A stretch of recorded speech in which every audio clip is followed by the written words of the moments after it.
कोकणातील प्रत्येक अपडेट जाणून घेण्यासाठी आजच माझे कोकणच्या सोशल मीडिया प्लॅटफॉर्मला लाईक, फॉलो आणि सबस्क्राईब करा। रायगड जिल्ह्यातल्या पोलादपूर नगरपंचायतच्या नगराध्यक्षपदासाठी माजी नगराध्यक्षांनी राजीनामा दिल्यानंतर रिक्त झालेल्या पदावर निवडणूक प्रक्रिया राबवण्यात आली। या प्रक्रियेत एकमेव अर्ज दाखल झाल्याने शिल्पा देवेंद्र दरेकर यांची बिनविरोध नगराध्यक्षपदी निवड करण्यात आली। निवडीच्या कार्यक्रमात युवा सेना कोअर कमिटीचे सदस्य विकास गोगावले, दक्षिण रायगड जिल्हा संपर्क प्रमुख चंद्रकांत कळंबे, तालुका प्रमुख निलेश आहेरे, शहर प्रमुख सुरेश पवार, शिवसेना नेते नितीन पावले, निखिल शिंदे यांच्यासह सर्व नगरसेवकांनी आणि क्षेत्रातील मान्यवरांनी शिल्पा दरेकर यांना पुष्पगुच्छ देऊन अभिनंदन केले आणि शुभेच्छा दिल्यात।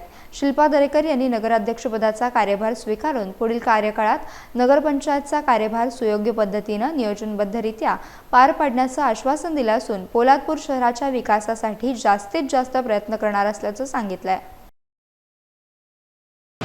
महाराष्ट्रातले लाडके मंत्री महोदय भरत शेठजी गोगावले व युवा सेना सदस्य विकास शेठजी गोगावले व माजी राज्य उपाध्यक्ष चंद्रकांतजी कळंबे यांच्या आशीर्वादाने मार्गदर्शनाखाली आज पोलादपूर नगरपंचायतीचे नगराध्यक्ष म्हणून मला कार्यभार स्वीकारला गेला आहे। कार्यभार स्वीकारला असून जास्तीत जास्त नगरपंचायतीच्या माध्यमातून काम करण्याची संधी मला मिळालेली आहे।